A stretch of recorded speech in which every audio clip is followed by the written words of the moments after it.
Shalom. First and foremost, I want to give all praises, honor, and glory to Yahweh, Bahasham, Yahweh Shai, Bahasham, Racha Kodash. Double honors to the elders and the apostles of Great Millstone, and peace and blessings to the elect.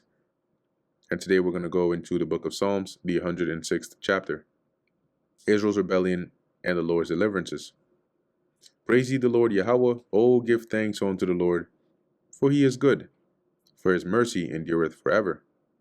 And that's that's not an understatement. The Lord's mercy endureth forever. We still obtain mercy from the Lord today. And look at the history of Israel, and tell me who else, if they were the Most High, would have been able to be that long suffering that we would still be even in existence today. Who can utter, and even today, the Lord is still going to show mercy to Israel. Who can utter the mighty acts of the Lord? Who can show forth all his praise? Blessed are they that keep judgment, and he that doeth righteousness at all times. So who are they that keep judgment? Those that keep the ways of Yahweh Bahasham Yahweh Shai, that keep them in their mind, they do it, they follow it, they live after it, right? And they doeth righteousness at all times, meaning they live their life after or patented after the ways of righteousness. Verse 4, remember me, O Yahweh, with the favor that thou bearest unto thy people. O visit me with thy salvation, that I may see the good of thy chosen, that I may rejoice in the gladness of thy nation, that I may glory with thine inheritance.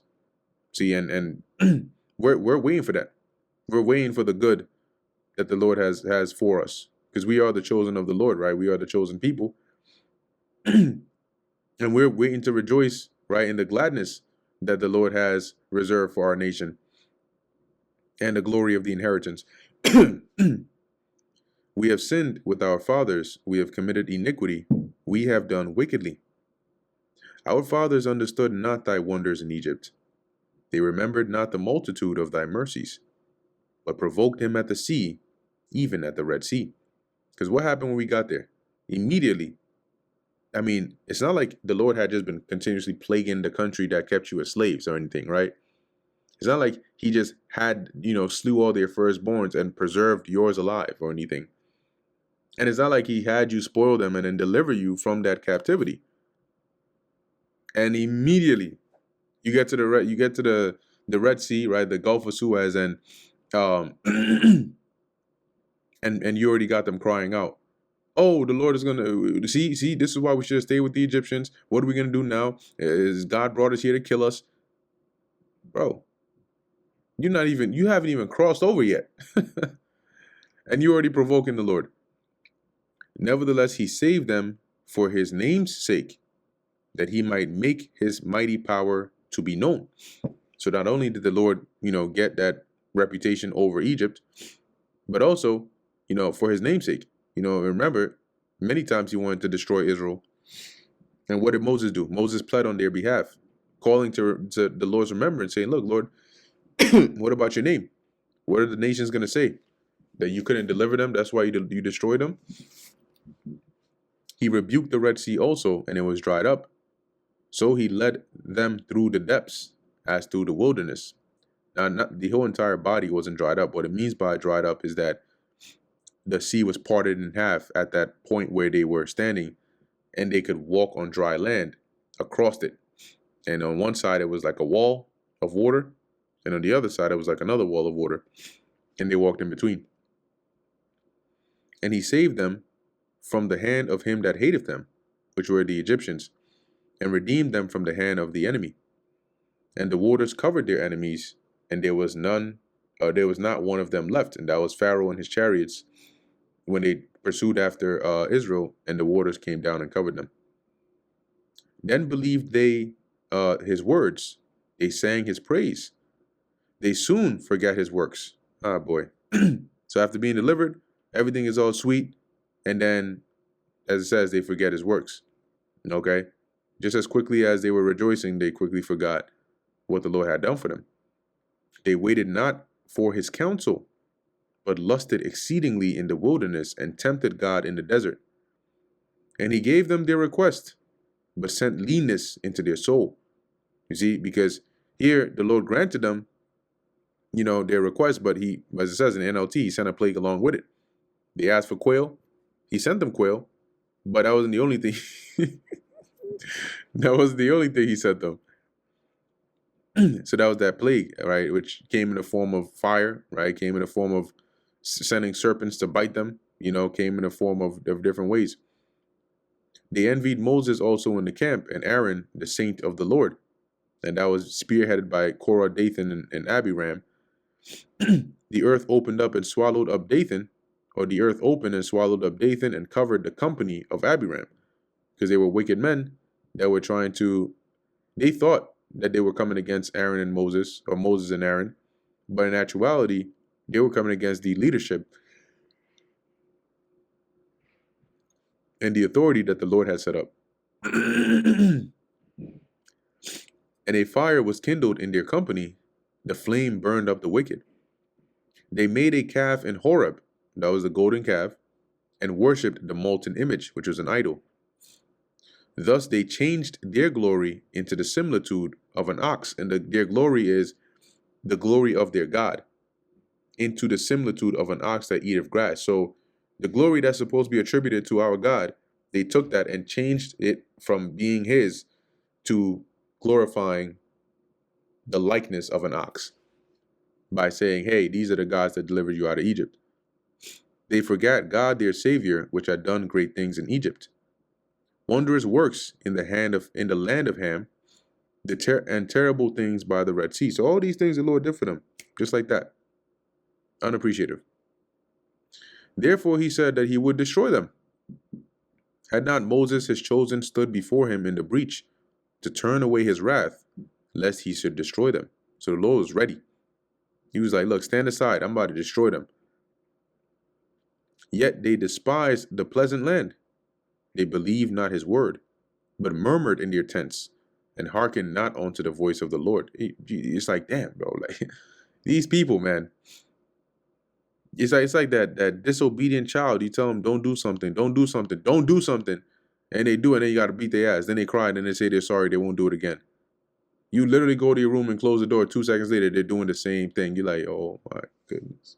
Oh my God.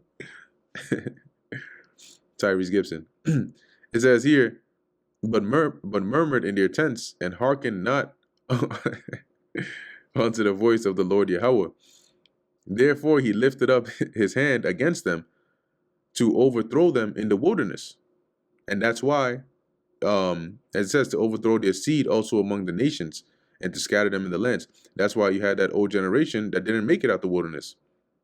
The Lord, see, when you read the story, the Lord really was ready. We were at the entrance, about to enter into the land.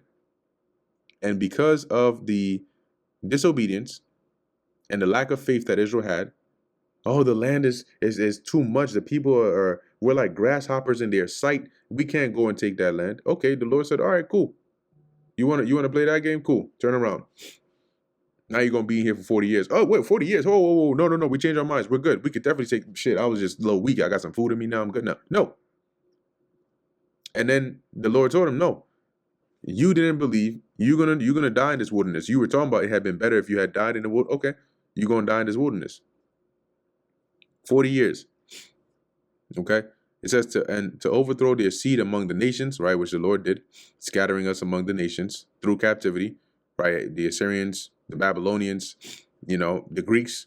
Because even though the Greeks didn't do a mass deportation of our people, there was a scattering through the persecution under the reign of Antiochus Epiphanes. And a lot of Israelites also fled from the land.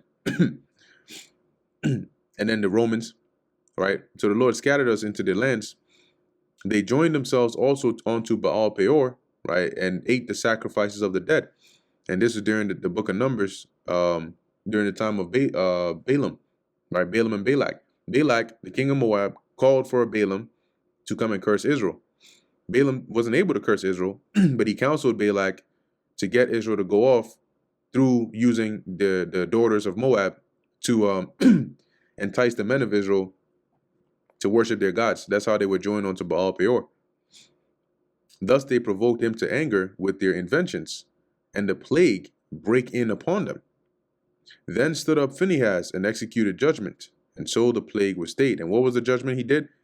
When that Israelite man brought in the Midianite woman right in front of everybody and went up into the tent, guess what? Phinehas went up in there behind him. Why? Because she was causing him to go off.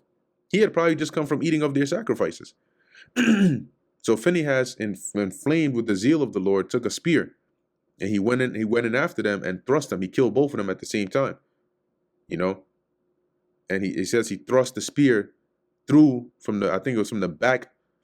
So you know what this guy was doing, you know. So from behind the man straight into the woman, he basically pierced them like a freaking barbecue or a kebab stick. You know what a kebab is? This is what it looks like.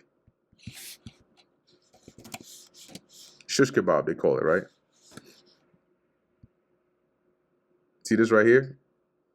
Well, once it loads, they got the the protein, I'm gonna call it that, pierced on the stick. Yeah, that's how he pierced them. All right. And the Lord was pleased with that. So the plague was stayed. It says, and that was counted unto him for righteousness, unto all generations forevermore. They angered him also at the waters of strife, the waters of Meribah. And it's just like a continual, not to mention, they hadn't even, remember, at this point, they weren't even in the land yet. They weren't even in the land yet. It's like, you know, imagine this, right? Imagine a friend of yours or a relative asks you, they beseech you, they beg you. They say, please, please, please, I need you to babysit my son or daughter or whatever, or my nephew or something. And it'll only be a couple of hours. And then they say, no, they're good. They're good. They're going to be good. And you already know how kids their age are. But you're like, you know what? All right, it's only going to be a couple of hours. You should be all right. The second the person leaves, 5 minutes later, the demon is already coming out. Talking about, you turn around and do this, climbing on your ceiling, talking about we are legion, doing a 360 with his head. I'm over exaggerating, but the point is, this kid has been a rebellious demon. 5 minutes in, you already know it's about to be hell. You're like, bruh, it hasn't even been 10 minutes since your mom left. I expected some rebellion, but bro, you're on 120 and it's only been 5 minutes. Lord have mercy. How long is this going to be? I'm never babysitting this person's kids again. So the Lord here is like, we haven't even gotten to the promised land. How are you supposed to be people that keep my laws, statutes, and commandments in the promised land, and you're being this rebellious, and we haven't even made it there yet? So you want to talk about long suffering? And then when they got to the promised land, then they just kicked it into full gear. Man. So verse 32, they angered him also at the waters of strife, so that it went ill with Moses for their sake. See, damn, they just were so bad. They even cost Moses the ability to go into the promised land, because then he was pissed, and he in his anger he didn't obey the Lord, because the Lord told him to command a rock, and it would bring forth water, and he smote it, and it still brought forth water, but it didn't glorify the Lord the way he wanted it to. And it went ill with Moses, because then he couldn't see the promised land. See, because of them. And he said it. Moses was hurt. He was hurt by that, man. Because he asked the Lord again, and the Lord said, no. The Lord said, don't ask me any more about this. I already told you not going there. And Moses in Deuteronomy, go and read it. He said it. He said, look, because of your sakes, the Lord was angry at me, and I can't go into the promised land because of you. You know? It says, because they provoked his spirit, so that he spake unadvisedly with his lips. And that's basically in not glorifying the Lord the way that the Lord wanted him to. It's not that he cursed the Lord. They did not destroy the nations concerning whom the Lord commanded them. Right? When we went to the land, we were supposed to destroy all of them off the land, to have no influence of them, but Israel didn't do that. But were mingled among the heathen and learned their works. So it's bad enough you didn't destroy them all, but the very reason why the Lord said destroy them all, you fell for that trap. Yea, they sacrificed their sons and their daughters unto devils, and shed innocent blood. That's literal. Okay, they were doing, sacrifices onto Molech, causing their children to pass through the fire. That's literal, right? Go and watch the video that I did on the letter of Manasseh, right? I went into that, a bit more detail about the passing your children through the fire. That was a very, very satanic and crazy thing. They shed innocent blood, even the blood of their sons and of their daughters, your own children. And when they were sacrificing, when they were passing them through the fire, they would be, the priests would be playing drums and sounding trumpets really loud, so that the cries of the burning baby wouldn't deter the parent that was offering them. It says, whom they sacrificed onto the idols of Canaan. Now get this, right? You really took your child and had them, say for one example, had them put your baby in a furnace or on a heated heated hands, which would be like the statue of Moloch. They took your baby, your infant, they put your baby alive on this heated bronze altar or idol, and it was burning alive and dying and screaming. And you're watching that, and they're chanting, and they're playing drums, and they're they're blowing, the trumpet and stuff like that. And you're doing all of that as an offering to an idol that is not alive. So that's murder. Okay? You literally, that's why it says they shed innocent blood. That's what you're doing. The idol is just that. It's a statue. It doesn't breathe, it doesn't move, it doesn't talk. If it's a piece of wood, it doesn't breathe, it doesn't move, it doesn't talk. So you went and basically had your baby killed, murdered, for an idol, for something that's not in existence. It's not alive. Bruh. Like, yo, how, like, you don't even have words for how stupid and ridiculous and wicked such a thing is. But you know what? That's why the Lord is like, I'm not going to give you words for it. I'm going to give you judgment. Because you didn't want to hear my words. Why should I hear yours? Why should I give you words anymore? I'll just give you actions. So it says here, and the land was polluted with blood. Thus were they defiled with their own works, and went a whoring after their own inventions, which were their idols. Therefore was the wrath of the Lord Yahweh kindled against his people. And going a whoring is like, going astray from the Lord, right? Like a whore goes astray from her husband and sleeps with other men. They went away from their God and followed the idols of these other nations. Therefore, the wrath of the Lord kindled against his people, right? His wrath was kindled against them, in so much that he abhorred his own inheritance. You see that? And let's go into that in the NLT. That is why the Lord's anger burned against his people, and he abhorred his own special possession. Damn, you made the Lord to...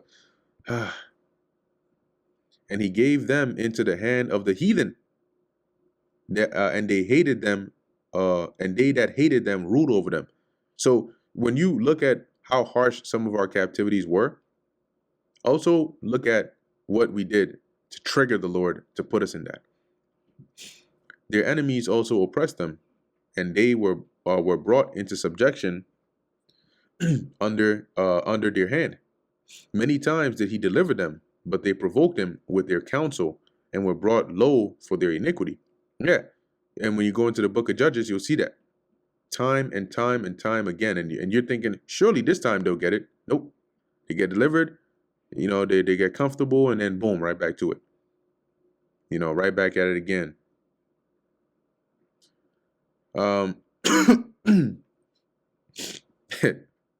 It's like a girl that goes outside, gets kidnapped. They finally find her and help her out. Tell her stay home. She goes back outside again. It's like, yo, what are you doing? What are you doing right now? Right? It says here they provoked him with their counsel, right? Their wicked counsels, and were brought low for their iniquity. And low meaning, brought into a low place, into derision, to being subservient to these other nations because of their wickedness. Nevertheless, he regarded their affliction when he heard their cry. So even still, when he heard Israel crying and crying out to him, the Lord regarded their affliction, right? He had mercy. And he remembered for them his covenant and repented according to the multitude of his mercies. And that's having mercy. That's why we would go in captivity. Then eventually, we would get a break. We would get relief because the Lord would have mercy. He made them also to be pitied of all those that carried them captives. Save us, O Yahweh our God, and gather us from among the heathen, to give thanks unto thy holy name, and to triumph in thy praise. And one example of this was when the Persians came up into power, right, under Cyrus, and then Darius, which gave us, leeway, and then Artaxerxes to go and rebuild our temple and the wall and so on. Even during the time of, Xerxes with Esther. But here, right, as it says, save us, right, and gather us from among the heathen. And that's what the Lord is coming back to do. That's what he's sending Yahweh Shai back to do. That's what we're praying for, so we can thank his holy name and triumph in his praise. Blessed be the Lord, the God of Israel, from everlasting to everlasting. And let all the people say, Amen. So let it be. Praise ye the Lord. And that brings us to the end of the book of Psalms, the 106th chapter. Lord willing, that was edifying to the elect. In closing, I want to give all praises, honor, and glory to Yahweh, Bahasham, Yahweh Shai, Bahasham, Rakha Kodash. And until next time, Shalom.